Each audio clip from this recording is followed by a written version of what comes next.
Mari kita tundukkan kepala, kita mempersiapkan hati kita sebelum kita mendengarkan khotbah pada hari ini. Kita berdoa. Tuhan, kami bersyukur punya Allah seperti Engkau yang terus berkarya di dalam kehidupan kami. Terus berkarya untuk menyempurnakan kami ya Tuhan. Menyempurnakan kami sehingga pada akhirnya kami menuju kepada keserupaan dengan Kristus. Sebagai gereja-Mu menuju kepada kedewasaan yang penuh. Kami bersyukur ya Tuhan di dalam gereja ini, melalui wadah ini Tuhan, Engkau terus memakai kami dan membentuk kami. Saatnya Tuhan, kami anak-anak-Mu siap untuk mendengarkan firman Tuhan. Inilah kami ya Tuhan, kami datang dan membawa hati kami yang terbaik. Kami memberikan kepada Tuhan waktu kami yang terbaik, pikiran kami, semuanya kiranya Tuhan kami berikan, dan kiranya Tuhan Engkau memberkatinya sehingga firman yang kami dengarkan boleh kami pahami, kami mengerti, dan pada akhirnya kami lakukan. Berkati hamba-Mu ya Tuhan yang tidak lebih dari semua yang lain. Tetapi biarlah apa yang dipercayakan ini ya Tuhan, dan semua yang dipersiapkan Tuhan, Engkau kiranya berkenan memberkati. Roh Kudus-Mu kiranya Tuhan Engkau hadir dan menemani hamba-Mu, juga menemani semua jemaat yang berada di rumah. Setiap kami ya Tuhan boleh dipenuhi oleh kebenaran firman. Berfirmanlah kepada kami ya Tuhan, karena kami siap untuk mendengar. Di dalam nama Tuhan Yesus kami telah berdoa. Amin. Baik Bapak Saudara, firman Tuhan untuk kita pada hari ini terambil dari Efesus pasal yang ke-4 ayat 7 sampai dengan ayat yang ke-10. Efesus pasal 4 ayat 7 sampai dengan ayat yang ke-10 ini adalah lanjutan pembahasan kita dari kitab Efesus. Karena itu saya akan bacakan untuk kita semua Efesus pasal 4 ayat 7 sampai dengan ayat yang ke-10. Bapak Saudara bisa menyimaknya pada Alkitab masing-masing. Efesus pasal 4 ayat 7 sampai dengan ayat yang ke-10 berkata, "Tetapi kepada kita masing-masing telah dianugerahkan kasih karunia menurut ukuran pemberian Kristus. Itulah sebabnya kata Nas, tatkala ia naik ke tempat tinggi, ia membawa tawanan-tawanan, ia memberikan pemberian-pemberian kepada manusia. Bukankah ia telah naik, berarti bahwa ia juga telah turun ke bagian bumi yang paling bawah. Ia yang telah turun, ia juga yang telah naik, jauh lebih tinggi daripada semua langit, untuk memenuhkan segala sesuatu." Demikian jauh pembacaan firman Tuhan. Berbahagialah kita semua yang membaca, merenungkan serta melakukan firman itu dalam kehidupan kita hari lepas hari. Bapak Saudara yang terkasih dalam Tuhan, saya membaca sebuah cerita tentang kehidupan daripada John Wesley, seorang hamba Tuhan dan pendiri dari gereja Metodis di dunia ini. Dikatakan bahwa satu hari John Wesley itu sedang tidur dan dia bermimpi, Bapak Saudara ya. Dia bermimpi di mana di dalam mimpinya ia dibawa ke langit, Bapak Saudara ya, ke langit tingkat yang paling atas, bisa dikatakan ke surga. Dan di sana dia dipimpin, dibawa untuk berkunjung kepada dua tempat yang terkenal di langit, yaitu apa? Yaitu surga dan neraka.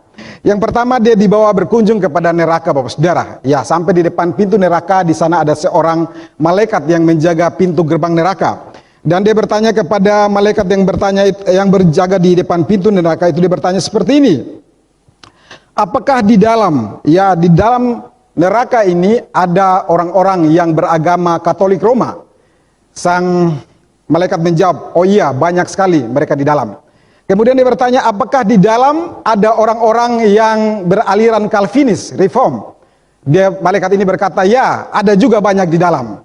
Kemudian dia bertanya lagi, bagaimana dengan mereka yang beraliran Baptis? Dia juga katakan, di dalam juga banyak. Dan terakhir dia bertanya tentang gerejanya, apakah di dalam ada juga yang beraliran dari aliran Metodis? Sang malaikat juga berkata, ya, di dalam ada banyak. Bapak Saudara mendengar ini, John Wesley tentu saja menjadi bingung. Tetapi kemudian ia dibawa untuk berjalan-jalan kepada pintu yang lain, yaitu pintu surga. Dan seperti biasa juga di depan pintu surga itu ada seorang malaikat yang menjaga. Kemudian dengan pertanyaan yang sama diajukan kepada malaikat itu, apakah di dalam ada mereka yang beragama Katolik Roma? Malaikat itu berkata, tidak ada. Apakah di dalam ada dari mereka yang beraliran Calvinis, Reform? Malaikat itu katakan juga, tidak ada. Apakah di dalam ada orang-orang yang beraliran Baptis? Malaikat itu katakan hal yang sama, tidak ada. Dan terakhir dia bertanya, apakah di dalam ada orang-orang yang beraliran Metodis? Malaikat itu katakan dengan jawaban yang sama bahwa tidak ada juga. John Wesley menjadi bingung, Bapak Saudara, dan bertanya, lalu siapa yang berada di dalam surga? Malaikat itu kemudian menjawab, yang berada dalam surga adalah orang-orang yang telah percaya kepada Tuhan Yesus Kristus. Bapak saudara yang terkasih dalam Tuhan kita Yesus Kristus, saya ketika membaca cerita ini dan berpikir untuk meminjamkannya, meminjam cerita ini dan menariknya lebih dekat kepada kita hari ini dengan pertanyaan-pertanyaan yang sama. Jikalau seandainya kita dibawa oleh malaikat Tuhan dalam mimpi sampai ke pintu surga dan pintu neraka, kita juga bisa bertanya dengan pola pertanyaan yang sama. Ya, apakah di dalam neraka ini ada hamba Tuhan? Mungkin malaikat itu akan menjawab, ada. Apakah di dalam neraka itu ada majelis? Malaikat itu juga bisa menjawab, pasti ada. Apakah di dalam neraka itu ada pengurus, ada pelayan mimbar, ada aser kolektor, ada pelayan-pelayan Tuhan yang lainnya? Malaikat Tuhan itu pasti akan menjawab, pasti ada. Sebaliknya ketika kita juga pergi ke depan pintu neraka dan bertanya, pintu surga dan bertanya, apakah di sana ada hamba Tuhan, ada majelis, ada pengurus, ada pelayan mimbar, dan banyak lainnya pelayan-pelayan Tuhan, maka jawaban yang sama akan diberikan oleh sang malaikat itu bahwa tidak ada. Dengan pertanyaan yang kita juga akan ajukan, lalu siapa yang berada dalam kerajaan surga? Malaikat itu akan memberikan jawaban, yang berada dalam kerajaan surga adalah mereka yang betul-betul sungguh-sungguh percaya kepada Tuhan Yesus Kristus. Bapak saudara, saya sengaja membawa cerita ini di depan khotbah untuk mau mengingatkan kita satu hal, bahwa sebagai gereja Bapak saudara, terkadang kita terkecoh dan lebih menonjolkan apa yang pada akhirnya tidak ada di sorga. Denominasi itu tidak ada di sana Bapak saudara. Ya, kelompok itu tidak ada di sana. Dan lebih dekat lagi karunia-karunia, talenta-talenta, pemberian-pemberian, kemampuan-kemampuan, jabatan rohani itu pun tidak ditemukan di sana. Dan kita lebih melupakan satu hal yang penting yang pada akhirnya akan ada di sorga, yaitu kesatuan itu sendiri, persatuan itu sendiri, kebersamaan itu sendiri yang telah dikaryakan oleh Tuhan kita Yesus Kristus. Kita dengan mudah menjadi lupa tentang panggilan kita sebagai tubuh Kristus, anggota tubuh Kristus demi terwujudnya sebuah persatuan. Karena itu Bapak saudara, melalui bacaan kita pada hari ini dari Efesus 4 ayat 7 sampai 10 ini, kita mau kembali lagi belajar, ya, bagaimana saya sebagai anggota tubuh Kristus, bagaimana saya sebagai gereja bisa mengekspresikan persatuan itu, ya, bisa terus memelihara persatuan itu yang telah dikaryakan oleh Tuhan Yesus Kristus. Tentu saja di dalam setiap keberagaman yang gereja itu miliki, keberagaman yang ada di dalam tubuh Kristus itu sendiri. Bapak saudara yang terkasih dalam Tuhan kita Yesus Kristus, karena itu pertanyaannya adalah bagaimana kesatuan di dalam keberagaman itu dapat tercapai? Bagaimana kesatuan di dalam keberagaman itu dapat terwujud? Yang pertama Bapak saudara, kesatuan di dalam keberagaman itu dapat terwujud ketika setiap anggota tubuh Kristus, ATK, setiap anggota tubuh Kristus bertanggung jawab menghidupi gift, menghidupi karunia rohani yang dari Tuhan. Sekali lagi Bapak saudara, kesatuan dan keberagaman itu terwujud ketika yang pertama setiap anggota tubuh Kristus bertanggung jawab untuk menghidupi gift, menghidupi karunia rohani yang telah Tuhan berikan. Saudara yang terkasih dalam Tuhan kita Yesus Kristus, di dalam keadaan darurat COVID hari ini yang kita alami, memaksa setiap orang, ya termasuk kita, untuk mau dan tidak mau, dengan serius kita harus memikirkan tentang diri kita, tentang keluarga kita. Saya percaya bahwa ini bukan hal yang salah, ini hal yang benar adanya Bapak saudara. Bahwa setiap kita perlu bertanggung jawab tentang diri kita, tentang keluarga kita masing-masing. Kita perlu dengan serius menjaga diri kita, menjaga kesehatan kita, menjaga pikiran kita, mengatur keuangan kita agar bisa cukup, mengatur pola hidup yang sehat, membatasi diri dalam berbagai aktivitas yang tidak begitu penting. Namun Bapak saudara yang terkasih, di dalam setiap keadaan yang ada satu ekstrim lain yang muncul yang bersamaan dengan apa yang telah saya katakan tadi. Di dalam keadaan darurat seperti ini, tak sedikit orang menjadi apa saudara? Tak sedikit orang menjadi bersikap self-center, benar-benar self-center. Tak ada lagi berpikir tentang orang lain Bapak saudara. Tak ada lagi berpikir tentang bagaimana orang lain itu membutuhkan sesuatu, tentang kebutuhan orang lain. Tidak lagi berpikir tentang bagaimana kesehatan orang lain. Tidak lagi berpikir tentang bagaimana orang lain yang membutuhkan pelayanan. Karena itu Bapak saudara, tak heran kita mendengarkan begitu banyak berita, ya, di mana-mana orang bisa menimbun yang namanya tabung oksigen. Di mana-mana orang bisa menimbun yang namanya obat-obatan. Semua fasilitas kesehatan yang dicari diperlukan, begitu sulit untuk menemukannya. Karena orang berpikir tentang bagaimana dirinya bisa mendapatkan untung sebanyak-banyaknya di dalam kesusahan-kesusahan yang terjadi hari ini. Karena itu Bapak Saudara, bukan hanya tentang bagaimana kita orang itu menjaga diri agar tetap baik, tetap sehat, tetapi pada masa-masa yang sulit seperti ini, masa-masa yang begitu darurat seperti ini, orang lain berpikir lebih daripada itu. Bagaimana di tengah-tengah penderitaan orang lain ini saya bisa mengambil keuntungan sebanyak-banyaknya. Karena itu Bapak Saudara, ketika berbicara saya mengatakan di dalam situasi yang seperti ini kita perlu bertanggung jawab menghidupkan gift, karunia rohani, karunia pelayanan itu. Maka mungkin bagi kita atau bagi kebanyakan orang itu terdengar begitu aneh Bapak Saudara. Di dalam orang sedang berfokus kepada dirinya, justru firman Tuhan katakan mari bertanggung jawab dan hidupi gift, hidupi karunia rohani yang Tuhan telah berikan kepada kita. Apakah ini penting bagi saya Bapak Saudara kalau saya menghidupi gift itu di dalam situasi yang darurat hari ini? Apakah itu menguntungkan pribadi saya, menguntungkan keluarga saya di dalam masa-masa yang sulit seperti ini? Namun hari ini Bapak Saudara, firman Tuhan yang kita baca, inilah yang dikatakan kepada kita bahwa di dalam gereja, di dalam masa-masa darurat sekalipun, ya Tuhan, firman Tuhan mengatakan kita untuk apa? Untuk bertanggung jawab dan menghidupi gift itu. Pemberian karunia rohani itu yang telah Tuhan berikan kepada kita. Bapak Saudara yang terkasih dalam Tuhan, minggu kemarin kita sudah belajar di mana Paulus dalam suratnya kepada jemaat di Efesus dari pasal 4 ayat 4 sampai ayat 6 yang menekankan satu hal yang penting, yaitu tentang gereja itu perlu menekankan yang namanya kesatuan. Ya, kesatuan roh, kesatuan yang telah dikaryakan oleh Allah Tritunggal. Gereja perlu dengan serius memeliharanya, memelihara kesatuan yang telah ada itu. Dan bacaan kita hari ini Bapak Saudara, Paulus melanjutkan penekanannya di dalam satu pola yang masih sama, cara berpikir yang masih sama tentang kesatuan yang diperlukan, yang perlu ada di tengah-tengah gereja. Bacaan kita ini Paulus mau menekankan kelanjutannya, yaitu ketika dia berbicara tentang kesatuan Bapak Saudara di tengah-tengah komunitas orang percaya, Paulus memunculkan satu isu yang bisa menjadi bertentangan, yaitu isu keberagaman Bapak Saudara. Setelah dia berbicara tentang persatuan atau kesatuan, dia memunculkan satu isu yang lain, itu keberagaman. Pertanyaannya Bapak Saudara, bukankah keberagaman itu berarti berbicara tentang bermacam-macam, lebih dari satu jenis, dan sudah pasti memuat unsur-unsur perbedaan? Tidak mungkin tidak. Dan bukankah hal-hal ini yang sering menjadi alasan terjadinya tak tercapainya sebuah kesatuan? Bukankah dari hal-hal ini, berbeda-berbeda jenis inilah yang memunculkan yang namanya keretakan, perpecahan? Karena itu Bapak Saudara, mari kita mulai dulu dengan satu ide yang sama tentang apa sih yang dimaksud dengan kesatuan di dalam kitab Efesus ini Bapak Saudara. Khususnya dari pasal 4 ayat 1 sampai dengan ayat yang ke-16. Apa sih sebenarnya kesatuan itu yang ditekankan?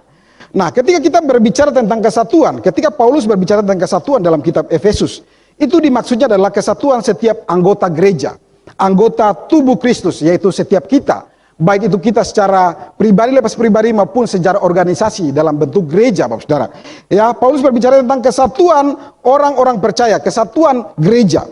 Yang kedua, ketika berbicara tentang kesatuan tubuh itu, di sini Paulus menekankan bahwa kesatuan itu terjadi karena dikaryakan oleh Allah Tritunggal. Bukan karena gereja, bukan karena kita. Dan yang ketiga dikatakan bahwa kesatuan itu, namun kesatuan itu yang Paulus maksudkan bukan sekedar yang penting, dengarkan baik-baik Bapak Saudara ini bukan sekedar yang penting relasi dalam hubungan antar sesama anggota tetap baik, tetap dalam suasana damai, tetap hangat, sebisa mungkin menghindari yang namanya perbedaan, menghindari yang namanya pertentangan, menghindari yang namanya gesekan, menghindari yang namanya suasana tegang, bahkan mungkin jika kebenaran itu harus dikorbankan atau didiamkan, yang penting sikon itu atau suasana itu baik, suasana itu dapat tetap nyaman, tetap ada di antara kita suasana yang hangat, walaupun mungkin kebenaran itu harus dikorbankan.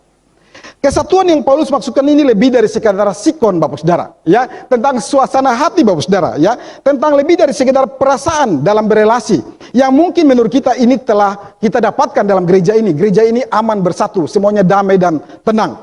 Lebih dari sekedar sikon Bapak Saudara, sekedar perasaan. Apa yang dimaksudkan oleh Paulus tentang kesatuan Bapak Saudara? Di sini Paulus sedang mengarahkan jemaat di Efesus untuk memikirkan sesuatu yang lebih daripada sekedar sikon, kesatuan tentang sekedar tentang perasaan. Paulus sedang menekankan satu hal yang lebih jauh daripada kesatuan yang mungkin kita pikirkan, yaitu kesatuan final, kesatuan akhir daripada gereja itu sendiri. Kesatuan yang utuh dari tubuh Kristus itu sendiri. Kesatuan yang memimpin kepada sebuah kedewasaan gereja itu, kedewasaan secara rohani yang final itu di dalam Kristus Yesus, dalam tubuh Yesus Kristus, yang pada akhirnya tubuh yang dewasa itulah yang akan dibawa dan dipersembahkan kepada Allah Bapa itu sendiri. Hal ini ditekankan dengan jelas Bapak Saudara pada ayat 13 dan ayat yang ke-15. Karena itu Bapak Saudara, sekali lagi, kesatuan atau persatuan itu bukan sekedar tentang sebuah relasi saja, tapi lebih daripada itu, ini tentang sebuah pergerakan bersama Bapak Saudara. Ya, tentang pergerakan bersama, keterlibatan untuk pergerakan bersama, pertumbuhan bersama, pemenuhan bersama menjadi tubuh Kristus yang lebih dewasa. Dan saya percaya poin ini akan dibahas selanjutnya dalam minggu-minggu selanjutnya. Bapak Saudara yang terkasih dalam Tuhan kita Yesus Kristus, dengan pemahaman kesatuan yang demikian, ini akan menolong kita Bapak Saudara, ya, untuk memahami mengapa Paulus memasukkan poin keberagaman itu, ya, karunia yang beragam itu, setelah ia berbicara tentang kesatuan. Karena itu Paulus katakan pada ayat yang ke-7 bacaan kita dikatakan, tetapi kepada kita masing-masing telah dianugerahkan kasih karunia menurut ukuran pemberian Kristus. Ya, saya membuat sebuah terjemahan bebas harfiah dari terjemahan saya sendiri. Saya dikatakan seperti ini. Namun kasih karunia yang telah diberikan, diberikannya itu pasif, telah diberikan kepada setiap kita didasarkan pada takaran, pada ukuran, pada kadar pemberian karunia dari Kristus. Sekali lagi, namun kasih karunia yang telah diberikan kepada setiap kita masing-masing didasarkan pada takaran, pada ukuran, pada kadar pemberian karunia dari Kristus. Bapak Saudara yang terkasih, pada ayat ini Paulus menekankan dua hal yang penting Bapak Saudara. Yang pertama, selain keselamatan, ingat bahwa setiap kita jemaat Tuhan, anggota tubuh Kristus, termasuk Paulus, ya, dia memakai kata kita, ya, diberikan karunia. Selain keselamatan, setiap kita diberikan karunia, diberikan gift, karunia untuk melayani, karunia rohani untuk melayani.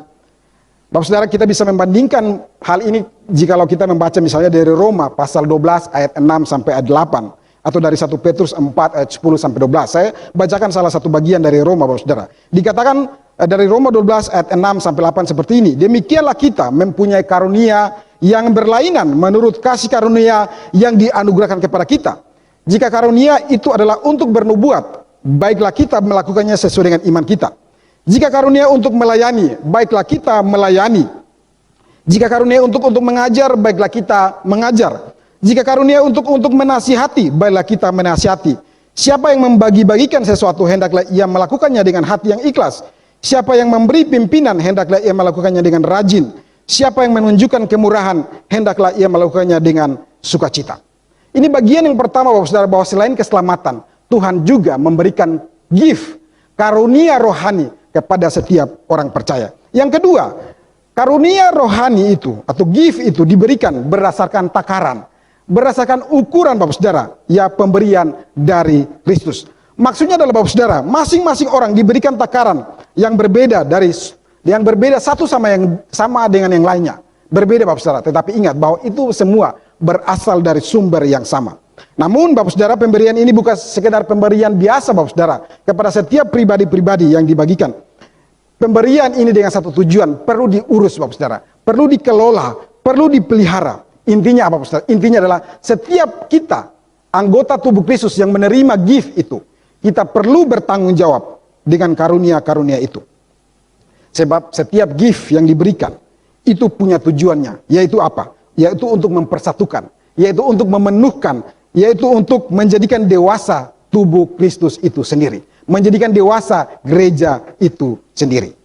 Karena itu Bapak Saudara, ketika berbicara tentang kesatuan dalam keberagaman Bapak Saudara, itu berarti bahwa setiap orang percaya perlu merespon pemberian karunia dari Tuhan itu. Dengan apa? Dengan bertanggung jawab. Dengan apa? Dengan menghidupinya, melakukannya, menyatakannya. Dengan menghidupinya, maka pergerakan kepada kesatuan tubuh Kristus itu akan mulai terlihat dan akan tercapai. Dengan melakukannya, maka pertumbuhan menuju kepada kedewasaan rohani daripada anak-anak Tuhan dalam gereja itu akan terwujud. Bapak saudara yang terkasih dalam Tuhan kita Yesus Kristus, pertanyaan adalah mengapa setiap orang percaya perlu bertanggung jawab? Mengapa setiap kita, saya dan Bapak saudara perlu bertanggung jawab untuk give itu, untuk pemberian itu? Yang pertama Bapak saudara, jawabannya sederhana. Yang pertama Bapak saudara, karena memang masing-masing orang telah diberikan. Masing-masing orang telah diberikan Bapak saudara. Jangan pikir kita nggak diberikan. Masing-masing orang itu telah diberikan karunia itu. Dan juga diberikan sesuai dengan takaran yang cocok, yang tepat untuk dirinya. Masing-masing kita telah diberikan dan diberikan berdasarkan takaran yang cocok, yang tepat untuk dirinya. Yang kedua, mengapa orang percaya perlu bertanggung jawab? Yang kedua adalah sikap mendukung kesatuan itu. Sikap mendukung kesatuan daripada gereja itu, tubuh Kristus itu nyata terlihat ketika anak-anak Tuhan mau berbagian untuk apa? Untuk menghidupi gift itu sendiri di dalam kehidupannya. Jadi Tuhan menuntut pertanggung jawab karena apa? Karena Tuhan memberikan itu bukan tujuan apa-apa, tetapi Dia merindukan pertumbuhan itu terjadi ketika anak-anak Tuhan melakukan gift-nya, menghidupi gift-nya, karunia rohani itu di dalam tubuh Kristus itu sendiri. Bapak saudara, hal ini begitu serius Bapak saudara, karena itu kalau kita baca di dalam Injil-Injil Bapak saudara, Yesus berulang kali menekankan akan poin ini juga Bapak saudara, ya. Hal ini serius adanya, karena itu kalau kita baca dalam Lukas 12 ayat 48 Bapak saudara, Yesus mengatakan satu hal yang penting. Setiap orang yang kepadanya banyak diberi, daripadanya akan banyak dituntut juga. Sekali lagi Bapak saudara, setiap orang yang kepadanya banyak diberi, daripadanya akan banyak dituntut. Namun Bapak saudara, saya mau mengatakan ini bukan berarti bahwa yang diberi sedikit akan lebih enak hidupnya, ya, akan bebas dari tuntutan atau lebih aman karena hanya sedikit. Sama saja Bapak saudara, ya, sama saja semua akan dituntut, baik itu yang diberi banyak ataupun yang diberi sedikit. Bahkan mungkin kenyataannya yang diberi sedikit itu yang lebih mudah untuk mengabaikan apa yang diberikan oleh Tuhan.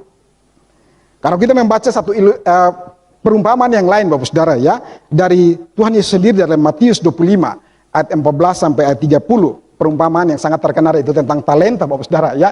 Di sana diceritakan bahwa ada seorang tuan yang memberikan talenta kepada hamba-hambanya, ya. Ada 3 hamba yang digambarkan di sana, yaitu hamba yang pertama diberikan 5 talenta, hamba yang kedua diberikan 2 talenta, dan hamba yang terakhir, hamba yang ketiga diberikan hanya 1 talenta. Dan sang tuan berpesan untuk mereka mengelola semuanya ini, menghidupinya, bekerja dengan baik-baik agar talenta itu bisa berkembang Bapak saudara. Tetapi Bapak saudara, apa yang terjadi? Hamba yang pertama yang menerima 5 talenta melakukannya dengan baik dan dia menghasilkan 5 talenta. Hamba yang kedua juga melakukan dengan baik dan menghasilkan seperti yang diharapkan, yaitu 2 talenta. Tetapi hamba yang terakhir, hamba yang ketiga yang menerima 1 itu, dia tidak melakukannya. Dia malah menyembunyikan, menyimpan talenta itu. Menyimpan talenta itu. Bapak saudara, saya mau mengatakan satu hal di sini. Jangan terkecoh, ya, dengan sedikit dan banyak. Fokus bahwa jika kita tak menjalankan setiap tanggung jawab kita, pemberian-pemberian kita berdasarkan karunia pemberian Tuhan, maka kita akan dituntut oleh Tuhan. Fokuslah pada apa yang telah Tuhan berikan kepada kita, entah itu banyak atau itu sedikit. Mari fokus kepada apa yang telah Tuhan berikan kepada kita untuk kita lakukan. Tidak bertanggung jawab terhadap pemberian karunia itu bukan hanya tentang persoalan saya dan Tuhan. Ini persoalan pribadi. Kalau saya tidak mau melayani, saya tidak mau berbagian, ini persoalan pribadi. Ya palingan tidak, saya tidak akan mendapatkan upah dalam kerajaan surga. Bukan sebatas itu Bapak saudara, tentang upah dan saya tidak berbagian, gak apa-apa, ini masalah pribadi. Tetapi ini tentang kita yang tidak mau peduli kepada bersumbangsi pada kesatuan tubuh Kristus yang Tuhan harapkan.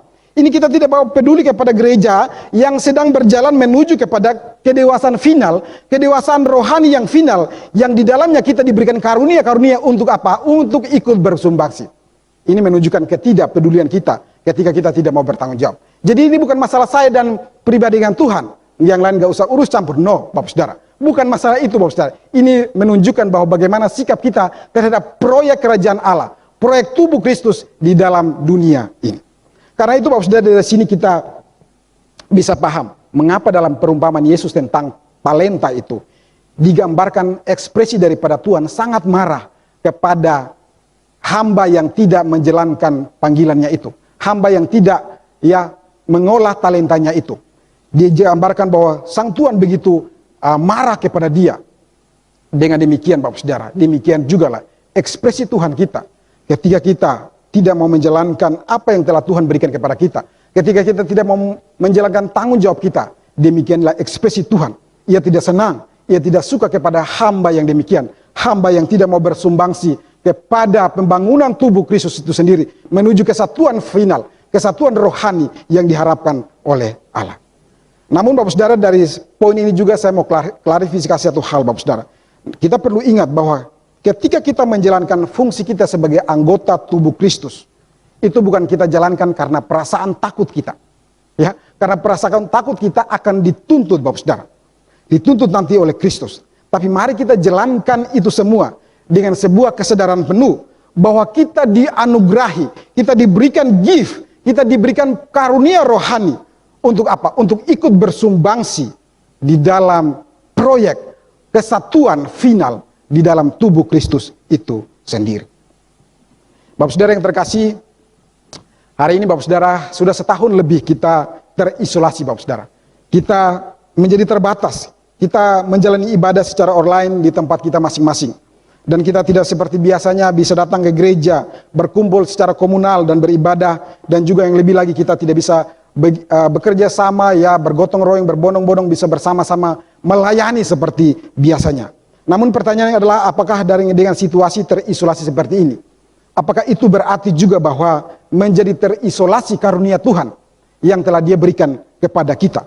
Apakah sebenarnya karunia yang Tuhan berikan itu juga ikut terisolasi ketika situasi di sekitar kita atau diri kita menjadi terisolasi? Atau sebenarnya kita masih bisa mengekspresikan sesuatu dari kasih karunia, dari gift yang telah Tuhan berikan kepada kita? Saya ingat Bapak Saudara cerita daripada sang reformator, yaitu Martin Luther. Bapak Saudara tahu ceritanya, sudah sangat terkenal.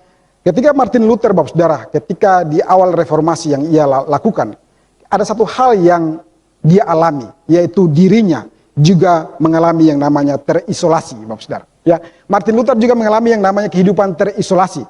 Terisolasi dari apa, Bapak Saudara? Martin Luther terisolasi dari gereja pada saat itu, Bapak Saudara. Ya, Martin Luther terisolasi dari gereja Katolik Roma pada saat itu. Karena apa, Bapak Saudara? Karena ia ditentang habis-habisan karena dalilnya, Bapak Saudara. Dia ditentang habis-habisan karena pemberontakannya. Dia ditentang habis-habisan karena kebenaran yang ia surahkan. Karena itu, Bapak Saudara, para pemimpin agama pada saat itu, ya, yang mendominasi negara juga pada saat itu, ya, mengeluarkan satu aturan bahwa Martin Luther tidak lagi boleh berkhotbah, mengajar di setiap gereja-gereja atau perkumpulan-perkumpulan apapun. Martin Luther akhirnya terisolasi di dalam rumahnya. Martin Luther pernah mengalami satu situasi yang mungkin mirip dengan kita, yaitu dikatakan terisolasi. Dengan alasan yang sama, Bapak Saudara. Tetapi Bapak Saudara, apakah ketika Martin Luther terisolasi, maka kebenaran itu, karunia yang Tuhan berikan kepada dia menjadi terisolasi juga? Jawabannya tidak. Justru pergerakan reformasi itu terjadi ketika orang-orang berbondong-bondong datang untuk mendengarkan suara kebenaran yang Martin Luther katakan lewat tempat yang terisolasi. Bapak Saudara yang terkasih, dari sanalah reformasi itu bisa sampai kepada kita hari ini, dan dengan bebasnya kita bisa beribadah kepada Tuhan. Karena itu Bapak Saudara, poin pertama ini Bapak Saudara, sebagai gereja, sebagai anggota tubuh Kristus, setiap kita, mari kita sadar, kita telah diberikan gift Bapak Saudara, pemberian rohani, dan sudah selayaknya kita berbagian, kita bersumbangsi untuk apa? Untuk mewujudkan kesatuan daripada gereja itu sendiri, tubuh Kristus itu sendiri. Kita mau bertanggung jawab, kita mau menghidupi karunia itu, karunia rohani yang telah Tuhan anugerahkan kepada kita.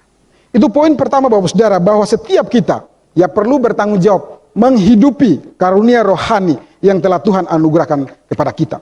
Yang kedua Bapak Saudara, bagaimana kesatuan dalam keberagaman itu dapat terwujud Bapak Saudara? Ya, kesatuan dalam keberagaman itu dapat terwujud ketika anggota tubuh Kristus itu, anggota gereja itu hanya bergantung kepada Kristus Yesus yang menyanggupkan dan merealisasikan persatuan itu. Kesatuan dan keberagaman itu dapat terwujud ketika setiap kita anggota tubuh Kristus mau bergantung kepada Kristus itu sendiri. Bapak Saudara, kecenderungan yang terjadi pada setiap kita adalah kita yang telah menerima gift itu, entah itu banyak ataupun sedikit, kita menjadi bergantung kepada gift itu sendiri, Bapak Saudara. Ya, kita menjadi bergantung kepada pemberian rohani itu, Bapak Saudara. Sehingga kita melupakan atau mengabaikan sumber gift itu. Benar Bapak Saudara ya, kita akhirnya lebih bergantung kepada talenta-talenta kita, kemampuan-kemampuan kita, dan pada akhirnya kita melupakan si pemberi gift itu, pemberi talenta itu sendiri, karunia rohani itu sendiri, yaitu Tuhan. Sedangkan pada penjelasan kita hari ini Bapak Saudara, penjelasan lanjutannya Paulus berbicara tentang satu kesatuan dalam keberagaman. Karunia itu tidak bisa terlepas dari satu pribadi yang memberikan gift itu, yaitu Yesus Kristus itu sendiri, yang apa? Yang berkuasa atas segala sesuatu. Karena itu Bapak Saudara, kalau kita perhatikan dalam penjelasan lanjutnya pada ayat 8 sampai dengan ayat yang ke-10, ya termasuk ketika Paulus sedang mengutip Mazmur 68 ayat 19. Pada intinya Paulus menekankan satu hal yang sangat jelas tentang satu pribadi, yaitu tentang Yesus Kristus itu sendiri. Di mana Yesus Kristus itu yang adalah Allah, telah mengambil rupa manusia, datang ke dalam dunia, dan ia melakukan pekerjaan misi penyelamatannya. Dan setelah ia selesai, ia kembali lagi ke surga. Dan ketika ia kembali ke surga, itu menandakan bahwa Yesus adalah Allah yang berkuasa atas segala sesuatu. Berkuasa atas dunia ini, juga berkuasa atas surga. Yesus Kristus berkuasa atas segala sesuatu, baik di dunia maupun yang ada di surga. Karena Yesus adalah Allah yang berkuasa atas segala sesuatu, maka dikatakan ia juga sanggup mengaruniakan banyak hal lain yang baik bagi kebaikan gerejanya. Karena Yesus itu berkuasa atas segala sesuatu, baik dunia ini, baik di surga, maka dia juga berkuasa untuk mengaruniakan hal-hal baik, ya karunia-karunia yang baik, bagi apa? Bagi pertumbuhan gerejanya, bagi kesatuan gerejanya. Dialah yang memberikan apa? Dialah yang memberikan karunia-karunia kepada jemaat pada ayat yang ke-7. Dia juga yang memberikan karunia-karunia khusus kepada rasul, pada nabi, pada penginjil, kepada gembala, kepada pengajar. Untuk apa? Untuk memperlengkapi orang-orang kudus, tubuh Kristus itu sendiri. Untuk apa? Untuk menuju kepada kesatuan. Ia juga sanggup mengaruniakan kekuatan, sanggup mengaruniakan semangat, keberanian, pertumbuhan, dan semua yang dibutuhkan oleh tubuh Kristus menuju kepada kesatuan itu. Dia sanggup untuk menyediakan semuanya itu. Karena itulah Paulus katakan pada ayat yang ke-10, ia yang telah turun, ia juga yang telah naik jauh lebih tinggi daripada semua langit. Untuk apa? Untuk memenuhkan segala sesuatu. Untuk memenuhkan segala sesuatu, Bapak Saudara. Kata memenuhkan di sini, Bapak Saudara, ia Kristus sedang berada pada puncak kekuasaannya, dan ia sanggup untuk menyediakan apapun demi kebaikan gerejanya. Apa yang dibutuhkan gereja kita hari ini? Apa yang dibutuhkan kita sebagai gereja? Pertumbuhankah? Persatuankah? Kedewasaankah? Semuanya itu sanggup disiapkan oleh Tuhan kita, Yesus Kristus. Karena itu Bapak Saudara, dari poin kedua ini kita bisa belajar beberapa prinsip Bapak Saudara. Ini berarti bahwa yang pertama, di dalam merealisasikan kesatuan gereja, perlu secara mutlak gereja itu sendiri, anggota tubuh itu sendiri, kita itu sendiri, bergantung pada Kristus. Yang kedua, menghidupi karunia-karunia rohani itu tak berarti bahwa menjadi bergantung pada karunia-karunia itu sendiri. Menghidupi karunia-karunia itu bukan berarti bahwa kita menjadi bergantung pada karunia-karunia itu sendiri. Melainkan kita harus tetap bergantung pada sumber karunia, yaitu pada Kristus itu sendiri. Yang ketiga, jika Kristus yang memberi dan berkuasa menyanggupkan untuk kita bisa melakukan apa yang ditugaskan kepada kita, maka kita tidak perlu membandingkan dengan orang lain, anggota tubuh yang lain. Kita tidak perlu bersaing Bapak Saudara. Kita tidak perlu minder, kita tidak perlu malu. Kita tidak perlu berfokus pada kelemahan dan banyak hal lain yang seharusnya kita tidak mengarahkan perhatian kita pada sana, pada hal itu. Dan yang keempat, jika Kristus yang berkuasa menyanggupkan dan merelasikan kesatuan dalam keberagaman itu, maka sudah seharusnya biarlah segala kemuliaan dalam pelayanan kita hanya untuk Kristus Yesus. Dalam poin terakhir ini saya ingat cerita daripada Yohanes Pembaptis Bapak Saudara. Di dalam Yohanes 3 ayat 10, ketika orang begitu terkagum sama pelayanan Yohanes Pembaptis. Orang begitu berkagum-kagum dan mereka bisa salah menyangka bahwa dia adalah Mesias yang akan datang itu. Orang bertanya-tanya dan orang juga datang bersungut-sungut di hadapan dia tentang pelayanan-pelayanan lain yang orang lakukan. Maka apa jawab daripada Yohanes Pembaptis? Dia mengatakan satu kalimat yang sangat penting, yang selalu menyentuh hati saya. Dalam pelayanannya, kesaksiannya terhadap Yesus, ia mengatakan demikian. Ia harus semakin besar dan aku harus semakin kecil. Ia harus semakin besar dan aku harus semakin kecil. Jika kita mengakui Yesus itu berkuasa untuk mewujudkan kesatuan tubuh Kristus, maka pengakuan yang sama seharusnya muncul, terdengar dari hati kita, dari mulut kita. Seperti Yohanes, bahwa Yesus harus semakin besar dalam diri kita, dan kita harus semakin kecil, agar kesatuan itu dapat terwujud. Saya ingat satu perkataan dosen saya, Bapak Saudara, ketika ia berpesan kepada para mahasiswanya, dia mengatakan satu hal yang saya tidak ingat. Jika Kristus itu saja yang dimuliakan dalam seluruh pelayanan kita, maka hati-hati di dalam melayani, Bapak Saudara. Ya, hati-hati di dalam melayani, supaya jangan sampai kalian lebih terkenal dari apa yang kalian beritakan. Hati-hati dalam melayani supaya kalian jangan sampai lebih terkenal daripada Yesus yang kalian beritakan. Ini perkataan yang betul-betul menusuk dan ingat menancap benar di pikiran saya. Bapak Saudara yang terkasih, pada bagian penutup daripada khotbah saya ini, saya mengutip satu perkataan dari seorang gembala dan penulis yang terkenal yang bernama David Hall. Ia mengatakan satu kalimat dengan demikian: gereja sangatlah penting bagi Allah.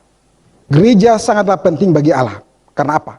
Karena Allah membelinya dengan darah Yesus yang mahal.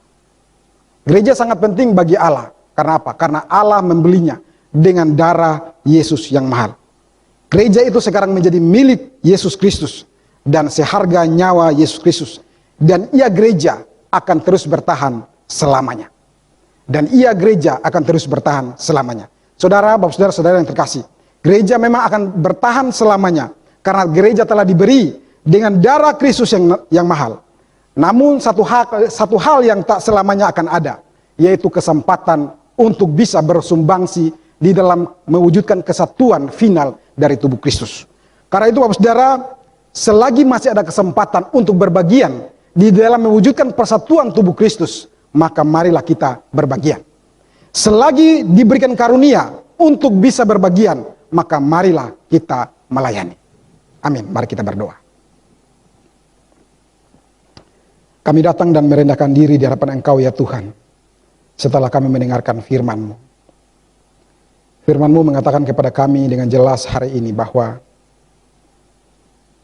kami orang-orang percaya telah diberikan gift, karunia rohani untuk kami melayani Tuhan. Melayani bukan karena sekedar kami bersyukur ya Tuhan. Melayani bukan sekedar karena ini relasi pribadi kami dengan Tuhan. Melayani karena Tuhan menginginkan kami berbagian di dalam mewujudkan kesatuan tubuh Kristus itu secara final nantinya. Ya Tuhan, ampuni kami jika selama ini mungkin kami punya pemahaman yang keliru tentang berbagian di dalam pelayanan itu. Kami yang keliru mungkin meresponi gift yang Tuhan berikan. Kami mengabaikannya, kami tidak serius, kami menyepelekannya Tuhan. Padahal Tuhan memberikan karunia-karunia luar biasa bagi kami untuk melayani Tuhan. Termasuk di dalam masa-masa yang sulit, masa-masa terisolasi seperti hari ini. Ampuni kami ya Tuhan jika selama ini kami mengabaikan. Kami mohon ampun ya Tuhan, dan setelah mendengar firman Tuhan ini kami datang merendahkan hati kami. Kami mau kembali melayani Tuhan. Di tengah terisolasi sekalipun Tuhan, karunia Tuhan begitu luar biasa bisa menuntun kami, memimpin kami untuk bagaimana kami bisa melayani gereja Tuhan, melayani anggota-anggota tubuh Kristus yang Tuhan tempatkan di sekitar kami. Dan satu hal yang kami syukuri Tuhan, ingatkan kami, persatuan itu, kesatuan itu akan terwujud dalam keberagaman ketika kami hanya bergantung kepada Kristus yang menyangkupkan untuk kesatuan itu bisa terjadi. Terpujilah Engkau ya Tuhan yang luar biasa, yang terus memimpin kami, memakai kami untuk berbagian dalam mewujudkan kesatuan final, kedewasaan rohani daripada tubuh Kristus itu sendiri. Tolonglah kami ya Tuhan dan mampukanlah kami. Kami percaya pada pertolongan Tuhan. Masa-masa sulit sekalipun kami akan berbagian dalam melayani Tuhan. Ini doa kami, di dalam nama Tuhan Yesus kami telah berdoa. Amin.